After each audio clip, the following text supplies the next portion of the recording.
Judge keeps DJI on U.S. military blacklist. DJI just lost a key court fight in Washington, a blow that could leave the world's best-known drone maker feeling far less airborne. U.S. District Judge Paul Friedman ruled DJI will stay on the Department of Defense's list of Chinese military companies. The Department of Defense first added DJI in 2022, arguing the company's tech contributes to China's defense industrial base. It's a designation that's as bad for business as it sounds. DJI insists it's a civilian outfit making camera-toting quadcopters for hobbyists and filmmakers, not stealth bombers for Beijing.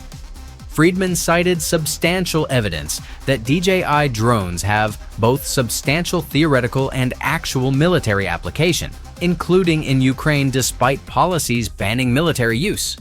Friedman didn't buy all of the Pentagon's arguments, tossing some other justifications for the listing. But the blacklist still chills investors in government contracts, and DJI alleges ongoing financial and reputational harm, including lost business. DJI has long drawn scrutiny in Washington. Commerce and Treasury had already flagged the company before the Pentagon piled on. A U.S. sales ban could kick in as soon as December, unless national security officials decide DJI drones don't pose an unacceptable risk. DJI told Reuters it's mulling legal options, arguing Friedman's decision rested on a single rationale that applies to many companies that have never been listed, and says it's being unfairly singled out. For now, America's top-selling drone brand remains grounded by geopolitics, and no amount of smooth gimbal footage is likely to shake it loose.